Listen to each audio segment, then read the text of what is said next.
정말 조금 전에 공연이면서 동시에 예배였는데 큰 감동의 시간이었습니다. 다시 한번 그 귀한 분들께 박수로 한번 격려하죠. 그리고 끝나는 시간까지 남아 계신 분들이 귀한 분들이십니다. 옆에 계신 분들 박수로 한번 축복합시다. 회장님, 무학준비위원장님 모든 분들께도 감사를 드리고요. 하나님께 한 번 더 큰 박수로 영광을 올려드릴까요? 정말 반갑습니다. 어느 초등학교 시험 문제에 나온 것입니다. 무슨 일을 시작하고 오래 가지 않아 중단하는 상태를 말하는 사자성어로 다음 괄호를 채우시오. 작, 괄호, 삼, 괄호. 예, 작심삼일이 정답인데요. 어느 학생이 작은 삼촌이라고 썼다고 합니다.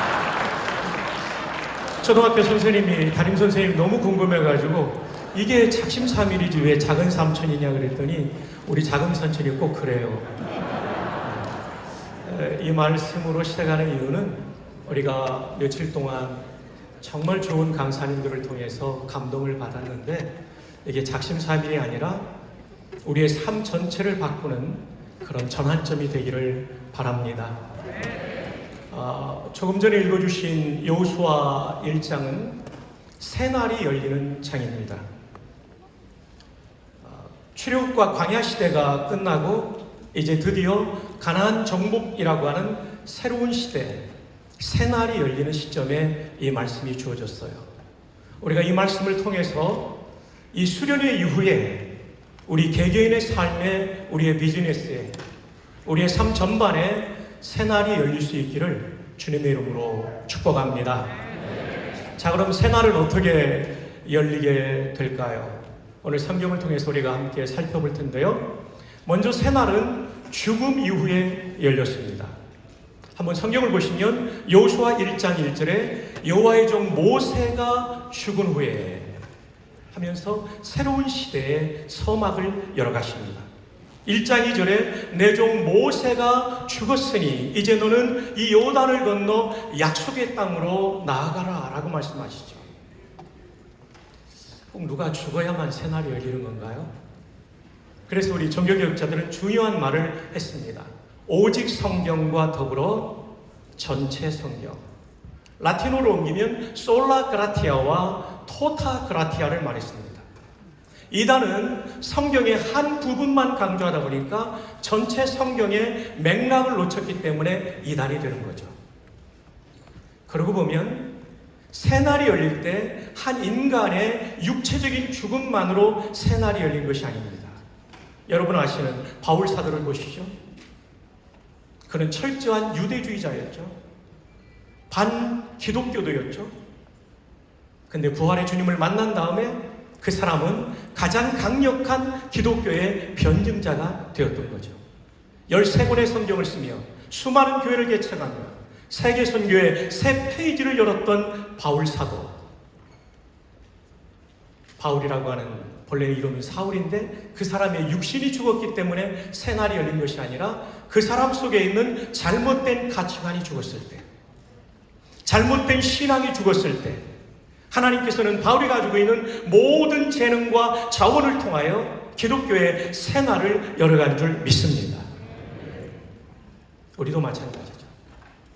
이번 수련을 통하여 받은 감동을 따라 내가 죽여야 될 것이 무엇인지, 내 안에 비성경적인 가치관은 무엇인지, 내 언어와 행동 속에 하나님이 기뻐하지 않는 것은 무엇인지, 그 모든 것을 죽여버릴 수 있기를 주님의 이름으로 축복합니다. 저는 14년 군목을 소령으로 예편했는데요.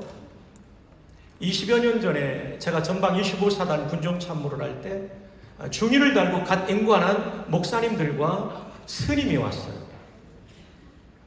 정말 파릇파릇한 저보다 10살 아래의 군종 장교들이 온 겁니다. 저는 사단 참모 소령이었고요. 그들을 반기면서 보니까 한 명의 스님, 군에서는 이 스님을 군순이라기보다는 군법사라고 그러는데요.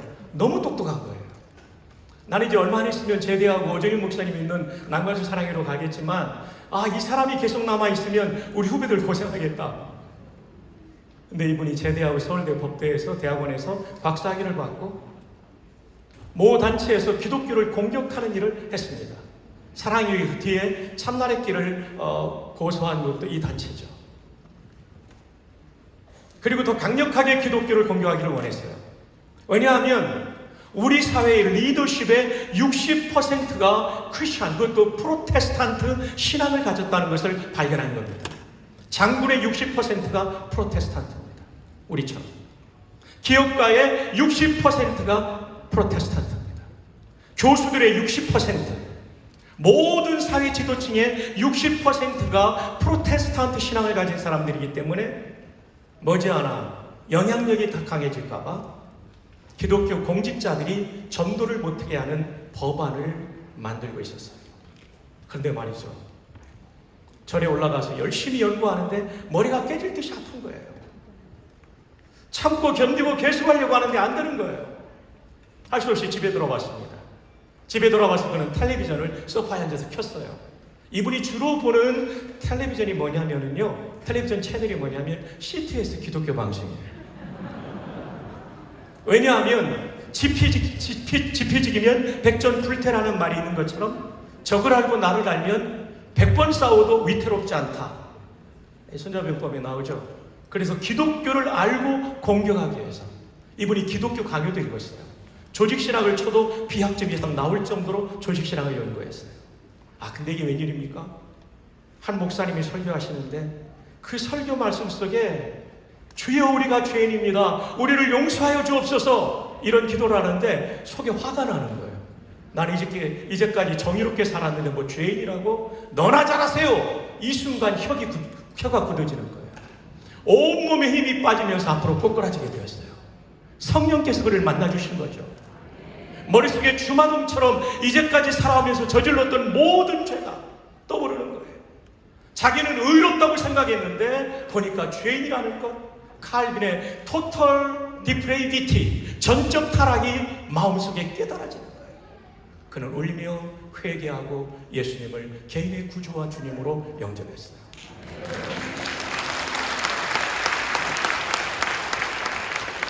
그리고 차를 몰고 서울 시내를 다니면 십자가를 보게 되면 얼마나 감사한지 눈물이 나와서 운전을 못해가지고 길가에 차를 대고 또 감사하고 마음을 진정시키다 보면 또 가다 보면 서울 시내 십자가가 얼마나 많아요.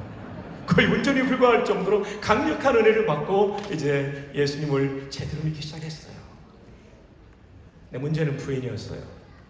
서울과학고등학교를 졸업하고 경희대 한의대를 졸업한 한의사인 똑똑한 분. 그 부인은요, 우리는 신약 성경이 헬라어잖아요. 헬라어로 평신도가 성경을 읽으면 얼마나 대단한 겁니까? 이분은 불교 원어인 산스크리트어로 불경을 읽는 분이었어요. 남편의 변화를 이해할 수가 없는 거예요. 근데 남편은 너무나 안타까운 거예요. 내가 하나님을 만났으니까. 끊임없이 전도합니다.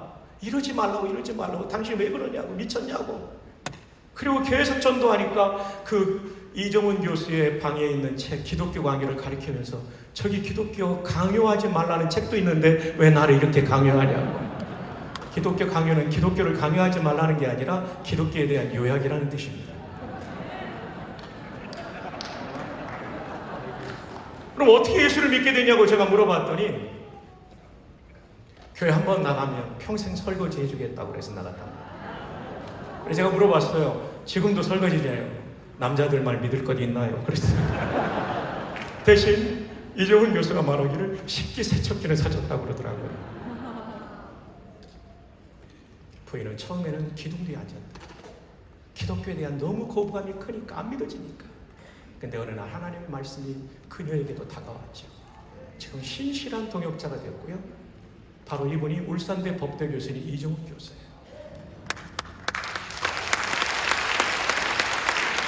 제가 미국에서 2006년도 부전교회 부임했는데 어느 날 이분이 찾아왔어요.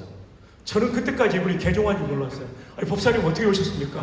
목사님 저 이제 법사 아니에요. 개종했어요. 저는 믿을 수 없었어요. 정말 처음에. 계속 점검해 보니까 회심이 확실해요. 그리고 울산 살다가 이 해운대가 울산 가는 고속도로가 생기니까 울산 분들이 해운대 와서 많이 살아요. 해운대를 이사 오면서 목사님 교회 등록해도 됩니까? 그래서 등록하라고 그랬죠. 그래서 과거에 군종참모 목사의 교회가 과거에 군대 스님이었던 법사님이 부전교회 집사가 되어서 함께 교회를 섬기고 있습니다. 할렐루야.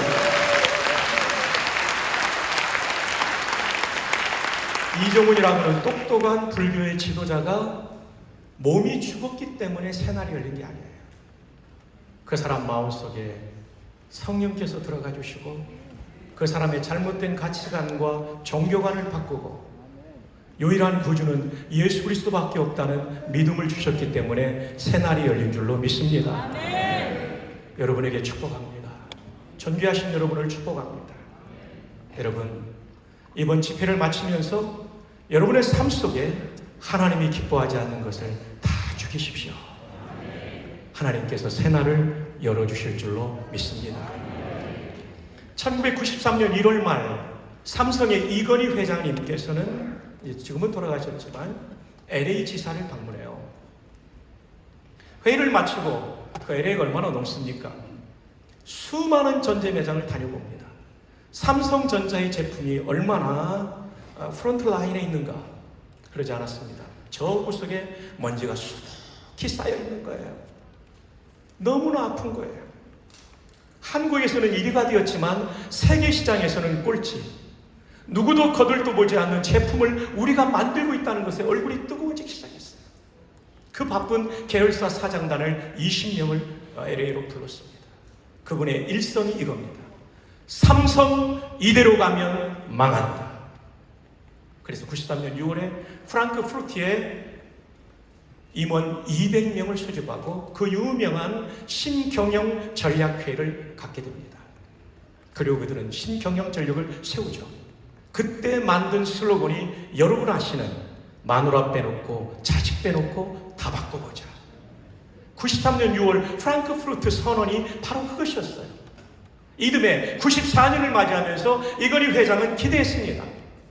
이 정도 의욕을 가지고 새로운 전략을 세웠고 회장이 이 정도 슬로건을 걸고 몰아붙이면 삼성이 바뀔 줄 알았어요.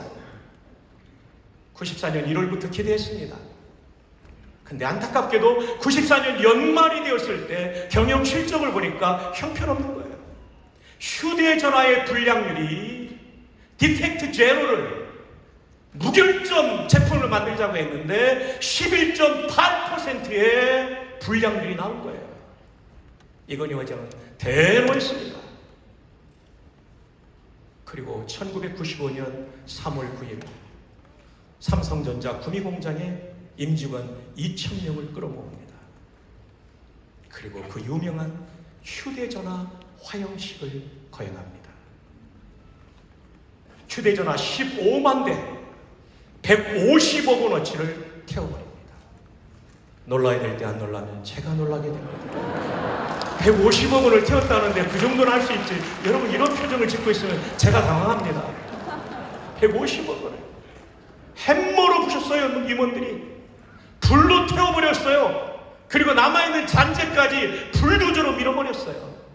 엄청난 충격을 삼성 직원들 전체가 받은 거죠. 전체가 받은 거예요. 나중에 휴대전화 애니콜의 신화를 만든 이기태 사장, 이분이 대전 분이신데요. 저도 대전 사람입니다만 아무 상관없는 얘기해서 죄송하게 생각합니다. 훗날 애니콜 신화를 만든 다음에 기자가 물을 때 1995년 3월 9일 휴대전화 화형식에 사장님은 어떤 마음을 가졌습니까? 우리가 만든 제품이 화형 속에서 사라져갈 때 너무나도 마음이 고통스러웠습니다. 그러나 그것이 없었다면 삼성은 과거와의 단절이 불가능했을 것입니다. 우리는 그 불꽃 속에서 미래의 희망의 불씨를 보았습니다. 그때부터 글로벌 삼성으로 나가게 된 거죠. 주 안에 사랑하는 CDMC 회원 여러분, 그때 삼성의 사람들이 자살한 게 아니에요. 목숨 끊은 게 아니에요. 마음이 바뀐 거예요. 이대로 가면 진짜 망하겠구나. 이제까지의 관행대로, 이제까지의 시스템대로 가서는 안 되겠구나. 디펙트 제로로 가야 되는구나. 대한민국 되는구나. 옛 마음을 죽이고 새 마음을 가지게 될 때 삼성의 새날이 왔고 글로벌 삼성이 되고 대한민국을 이끄는 삼성이 된 것입니다. 그렇다면 우리는 무엇이 죽어야 합니까? 말씀드린 대로 비성경적인 생각을 먼저 죽여야 됩니다. 비성경적인 생각. 세상 사람들과 똑같이 하는 비즈니스가 아니라 세상 사람들에게 유익을 주려는 비즈니스의 마인드. 하나님이 원하시는 방향의 비즈니스 철학, 전략이 나와야 되죠. 우리가. 그리고 CEO가 직원들을 함부로 대하는 것이 아니라 형제 자매로 대하는 말이 있어야 되죠. 그리고 내 삶의 행동을 보여줘야 되죠. 우리가 무언가를 가르칠 때는 tell him what, 무엇을 가르치는지를 말해줘야 되죠. 그리고 이것을 왜 하는지 tell him why를 말해줘야 되죠. 그 다음 세 번째 중요한 것은 show him how, 어떻게 하는지를 CEO가 보여주는 겁니다. 이번 대회를 마치고 이제 우리 돌아가게 될 텐데 잘못된 것은 다 죽일 수 있기를 주님의 이름으로 축복합니다. 자, 우리 옆에 있는 분을 축복합시다. 죽어야 합니다. 잘못된 것을 다 죽이시기 바랍니다. 제가 목회학 박사 논문은 플로에서 쓸 때 전통적인 교회를 활성화시키는 주제였는데 저보다 먼저 선행 논문을 쓰신 로버트 하퍼라는 목사님의 논문에 나오는 내용이 이 문장입니다. 오랜 세월이 지났지만 이 문장이 마음속에 떠나지 않아요. The moment you refuse to change, 변화를 거부하는 순간 is, 그것이 the moment you begin to die, 당신의 죽음이 시작되는 순간이다. 여러분 변해야 삽니다.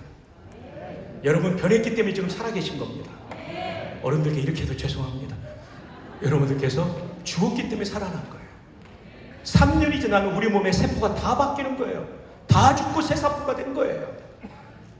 우리 가운데 잘못된 관행, 잘못된 가치관 다 죽일 수 있기를 주님의 이름으로 축복합니다. 이제까지 드린 말씀은 새날은 죽음 이후에 열린다고 말씀드렸습니다. 그렇다면 둘째로 새날은 언제 열리게 될까요? 새날은 더불어 일어날 때 열립니다. 여호수아 1장 2절에 내 종 모세가 죽었으니 이제 너는 이 모든 백성과 더불어 일어나 이 요단을 건너. 하나님의 목적은 여호수아 하나만 요단을 건너 가나안 들어가는 게 아니라 모든 언약 백성들이 함께 더불어 일어나 요단을 건너가는 거죠. 성경에 새로운 날들이 열릴 때마다 공통점은 더불어 일어나는 일이 있었어요. 역대하 20장에 보면 여호사밧 왕 때 세 나라의 동맹군이 쳐들어와가지고 풍전 등화에 이기했을 때 여호사밧은 기도하는 지도자였습니다. CEO였습니다. 하나님, 이 큰 무리를 우리가 어떻게 대적할 줄 알지 못하고 오직 주만 바라보나이다. 그리고 그는 감동을 받아 온 민족적 기도의 자리를 유다의 광장에 모읍니다. 그때 유다 모든 사람들이 그들의 아내와 자녀와 어린이와 더불어 여호와 앞에 섰더라. 12MC 대회는 이렇게 자녀들이 함께 온다는 게 얼마나 감사한지 모르겠어요. 제가 대회 때 국방대학원 부목사를 한 적이 있었습니다. 김순남 교수님이라는 아주 훌륭한 분한테 제가 들은 간증입니다. 그분은 중용으로 국방대학원 총장 비서실장을 하다가 영국 유학 갈 수 있도록 군에서 시험을 치고 합격하고 풀 스칼라십을 받고 가게 돼 있었어요. 근데 어떤 정치적인 이유로 이분이 못 가게 되니까 너무 마음 아파가지고 전 재산을 털어서 정리해서 영국 가서 드디어 군사학으로 PhD를 받았어요. 귀국을 해야 되는데 그 옛날에는 현역 박사학위 받은 사람만 교수를 채용하지 제대한 민간인을 채용하지 않는 거예요. 그러나 이 전공은 군에서만 쓸 수 있기 때문에 기도했죠. 초등학교 다니는 딸들까지 딸 셋과 두 부부가 기도했대요. 금시강에 기도하는데 이틀째 날인가 갑자기 귀청을 때리는 소리가 들리더래요. 신자야! 됐다! 뒤돌아보니까 아무도 없어요. 뭐가 됐는지도 모르겠고 또 기도했더니 신자야! 됐다! 세 번째 하나님의 음성으로 난생처음 전무후무한 체험을 합니다. 그리고 나서 사인이 옵니다. 국방대학교 총장이, 대학원 총장이 오시는 거예요.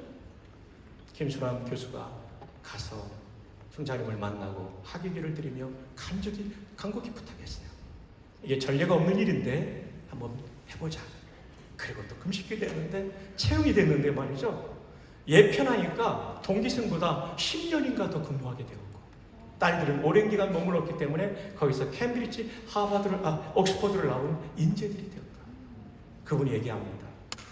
우리 온 가족이 더불어 기도할 때 이루어질 수 없는 일을 하나님께서 이루어 주셨고, 이것은 우리 가족의 일생에 잊을 수 없는 은총의 증거다. 주 안에 사랑하는 여러분, 여러분의 가정과 비즈니스 현장에도 이런 기도 응답의 은총의 증거가, 더불어 기도하다가 응답받는 역사가 있기를 주님의 이름으로 축복합니다. 신약의 교회가 시작될 때도 여자들과 예수의 어머니 마리아와 예수의 아들과 더불어 마음을 같이하여 오로지 기도에 힘썼다라고 되어 있습니다. 여러분, 이렇게 총회라는 게 있는데요, 잘 모르시는 분들이 있겠지만 교단 총회를 하면 하루 종일 회의하니까 너무 힘들거든요. 어느 총회에서 어느 교단의 총회장님이 오후에 지칠 때, 졸릴 때쯤 되니까 총대들에게 인사하라고 그랬대요. 한우갈비. 이 총대들이 그런 거예요. 이게 무슨 뜻인가? 근데 인사하라는 다음에 총회장님이 설명해 주더래요. 한 마음으로 우리가 기도하면 우리는 갈은 갈수록 비는 비상한다. 또 한 번 하시더래요. 한 마음으로 우리가 일하면 우리는 갈수록 비상한다. 자, 이 시간 우리 한번 한우갈비라고 네 분 이상에게 하이파이브 하면서 인사합시다. 한우갈비.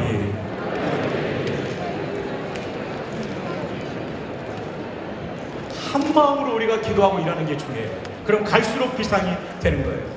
오늘 마치고 점심이 어떻게 되는지 모르겠지만 어쨌든 오늘 좀 마음의 감동을 많이 받은 분이 해운대 가서 한우갈비를 꼭 대접하시기를 바랍니다. 각 지역의 지회장님들께서 대접하시면 참 좋겠다고 생각하는데,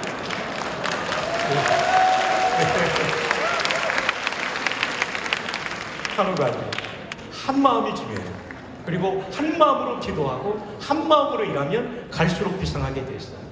우리 CBMC가 이렇게 한 마음으로 모여서 은혜 받고 기도하고 일하는 가운데, 조금 전에 타이완에서 오신 분이 말씀하신 것처럼 아시아 태평양 지역을 선도하는, 이제까지도 그랬지만 특별히 영어권과 인도권까지 확장해가는 놀라운 역사가 있기를 주님의 이름으로 축복합니다. 더불어 일어나는 게 중요해요. 제 친구 시애틀 형제교회 권준 목사님이 수년 전에 부산에 와서 아침에 볶음 먹고 얘기하는데, 박 목사님, 제가 요즘 먹기도 재밌지만 세운 사립학교가 한 400명 되는데 너무 좋다고, 초등학생들 너무 재밌다고. 뭐가 재밌냐니까, 우리 학교에 인도계 애들도 나오고 일본계, 중국계 다 나오는데, 근데 놀라운 사실은 과거에는 한국계와 중국계가 수학을 잘했는데 요즘은 인도계가 잘한다는 거예요. 우리는 보통 9구단을 외우는데 걔들은 10구단을 외운대요. 17 곱하기 17 뭐죠? 답이 바로 안 나오잖아요. 걔들은 289 딱 나온대요. 19 곱하기 19는 뭐죠? 걔들은 바로 361이 나온대요. 목사님 어떻게 다 외우나요? 2개만 외운 거죠.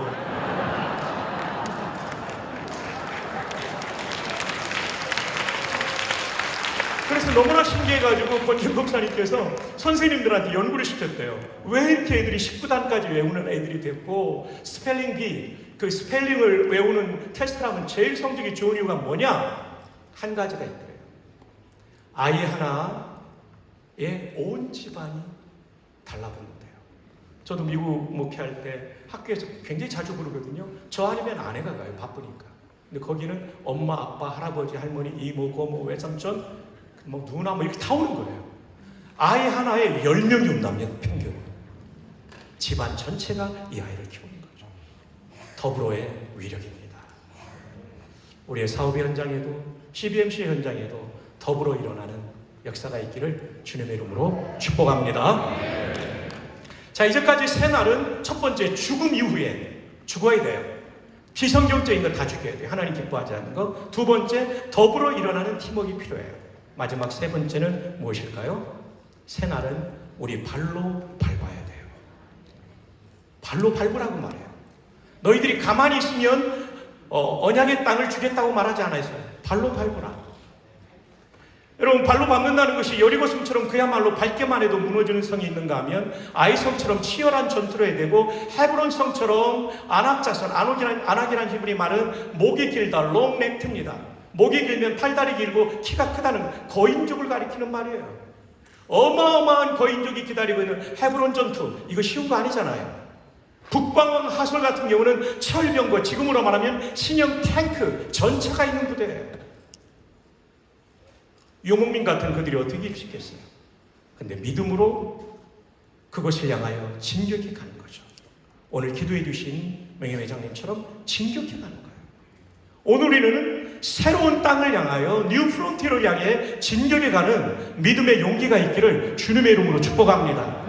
이 집회 때 하나님이 주신 감동을 따라, 여러분이 기도할 때, 성경을 읽을 때, 예배 드릴 때 주신 감동을 따라 새로운 땅을 여러분의 발로 밟는 도전이 있기를 바랍니다. 내가 모세에게 말한 바와 같이 너희 발바닥으로 밟는 곳은 모두 내가 너희에게 주리. 가만히 있을 때 주는 게 아니에요. 그렇다고 발로 밟을 곳이 무주공산, 주인이 없는 빈 산이 아니에요. 굉장히 강력한 가나안 원주민들의 저항이 있는 땅이지만 믿음으로 하나님의 방식으로 싸워 충분히 이길 수 있다라고 약속해주고 있는 것이죠. 저는 링컨이 이렇게 힘든 삶을 살았는지 몰랐어요. 이 책은 링컨의 우울증이라는, 링컨스 멜랑콜리라는 책인데 여러분 꼭 사보세요. 지금 이제 절판이 됐는데 헌책에서 살 수 있어요. 이 책은 저자가 조슈아 울프 쉔크인데 그냥 소설가가 아니고요, 학자예요. 이분이 링컨 영화를 감수해 주신 분이에요. 그리고 이 책의 뒷부분은 수십 페이지의 비블리오그래피가 있어요. 풋노트도 있어요. 이 책 정말 좋은 책이에요. 여러분, 링컨은 우울증을 심하게 앓았습니다.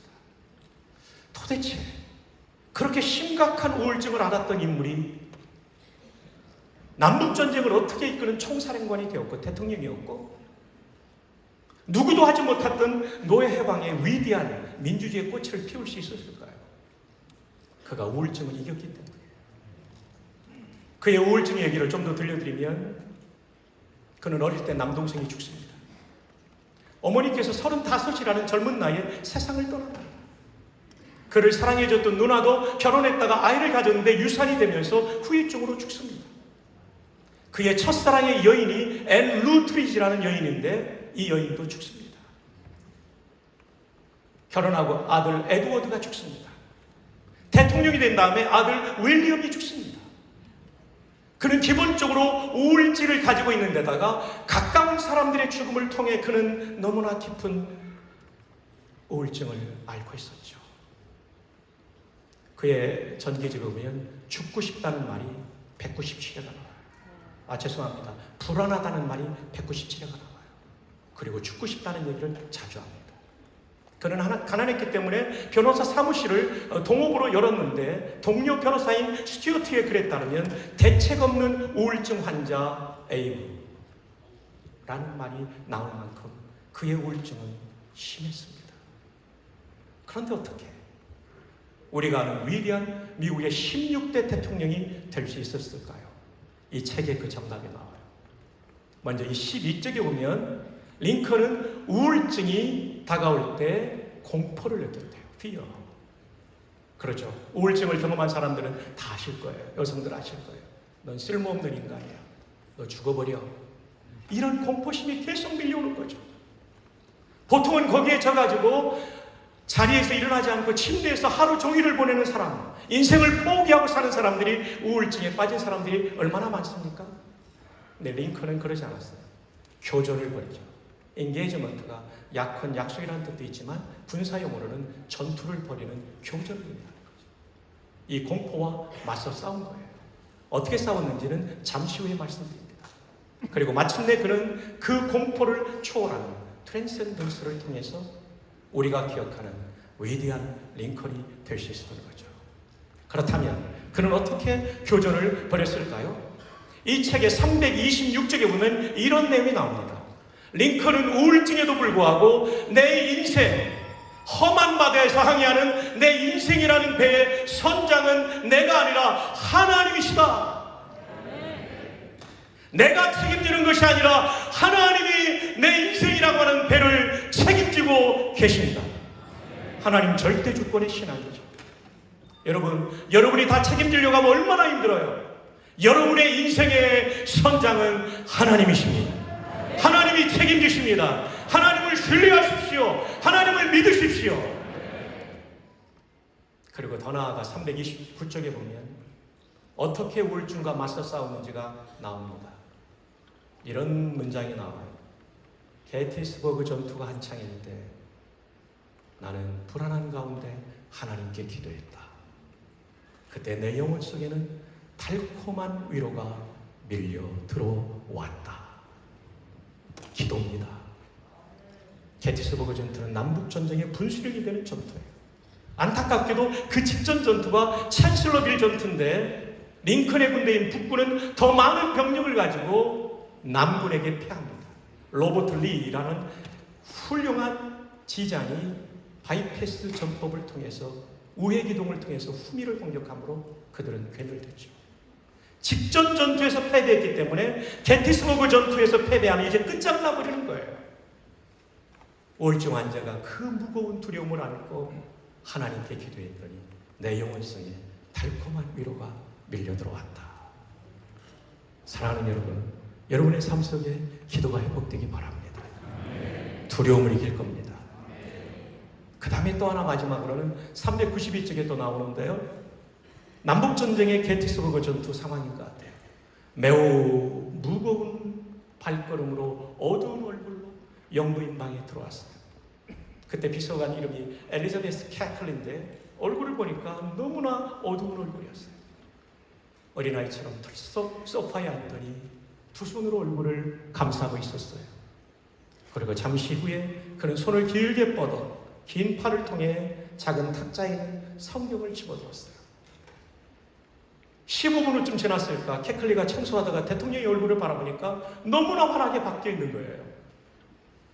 그래서 도대체 성경이 어디를 읽었을까 궁금해서 뒤로 가가지고 물건을 떨어뜨린 척하면서 대통령이 읽고 있는 성경을 보았더니 그것은 욥기였어요.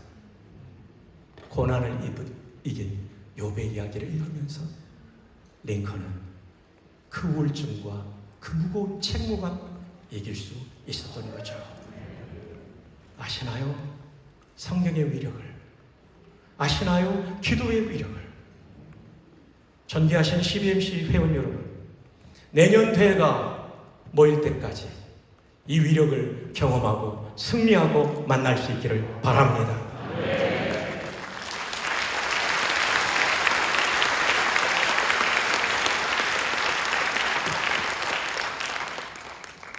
하나님이 내 인생의 배의 선장이시다. 나는 뚜렷한 임무를 가진 선원이다. 그리고 기도와 말씀으로 그는 우울증을 이기고 역사의 길이 남는 리더, 국가적 CEO가 될 수 있었던 것이죠. 끝으로 이 기도문을 말씀드리고 오늘 말씀을 마치려고 합니다. 이 기도문은 D.L. 무디 시대에 D.L. 무디는 시카고를 중심으로 사역을 했고 이분은 보스턴을 중심으로 하버드 이런 기라성 같은 미국의 대학생들과 교수들을 대상으로 사역했던 필립스 브룩스라고 하는 목사님의 기도문이에요. 한번 볼까요? 오 편안한 삶을 위해 기도하지 마십시오.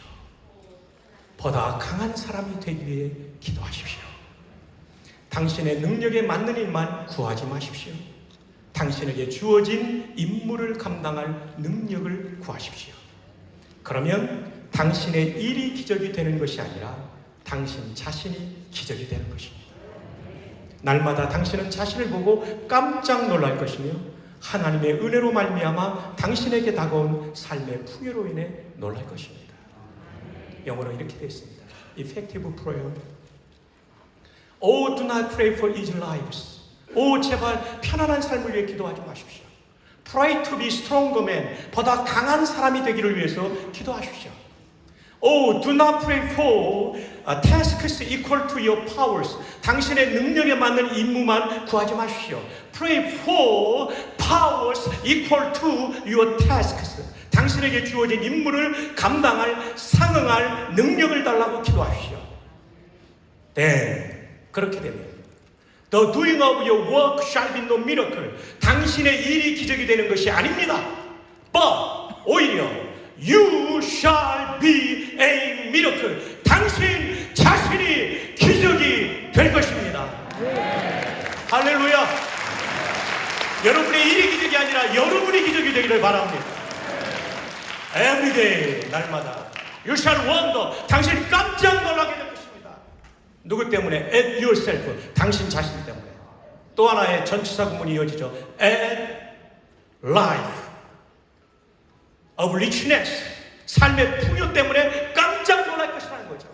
어떤 것인데요? Which has come to you. 당신에게 온 삶의 풍요 때문에.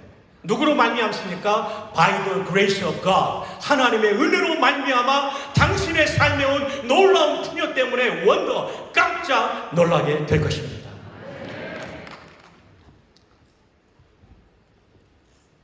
발바닥으로 밟으라는 얘기입니다. 필리스 브룩스도. 편하게 살려고 하지 말고 강하게 살고 하나님의 뜻을 이루기 위하여 도전하라는 겁니다. 여러분 내년에 오실 때는 간증 많이 가지고 오시기 바랍니다. 결론입니다. 오늘 주제가 주여 새날 열어주소서. 여호수아 1장 1절로 4절입니다. 우리가 갈망하는 새날은 내 인생이 달라지기를 원하는데 그 새날은 어떻게 됩니까? 죽어야 됩니다. 비성경적인 거 하나님 기뻐하지 않고 죽여야 됩니다. 두 번째, 나 혼자 하면 안 돼요. 더불어 일해야 돼요. 더불어의 가장 중요한 건 교만하지 않고 세워줘야 돼요. 마지막 세 번째, 우리 발로 밟아야 됩니다. 효과적인 기도 기억하시면서 하나님의 더 큰 능력을 받아서 여러분의 가정과 사업의 현장, 비즈니스 현장에 새날이 활짝 열리고 이것이 대한민국의 미래를 열어가는 일이 되기를 주님의 이름으로 축복합니다. 할렐루야. 하나님 영광 돌립니다. 기도하겠습니다. 두 손을 가슴에 모읍시다. 하나님 여기에 대한민국의 리더들이 다 앉아 있습니다. 이 리더들의 아들, 딸 30년, 40년 후의 리더들도 여기에 있습니다. 비옵기는 이번 대회를 마치고 우리 모두의 인생과 비즈니스에 신앙생활에 새날이 열리게 하여 주시옵소서. 죽여야 될 것을 죽이게 하여 주시옵소서. 더불어 일어나게 하여 주시옵소서. 힘들고 어렵다고 포기하는 것이 아니라 하나님이 주신 약속의 땅이라면 도전하게 하여 주시옵소서. 그래서 일이 기적이 되는 것이 아니라 일이 기적이 되는 것이 아니라 우리 자신이 기적이 되는 것을 하나님 때문에 우리 자신이 기적이 되는 것을 보게 하여 주시옵소서. 예수님의 이름으로 기도합니다. 아멘. 감사합니다.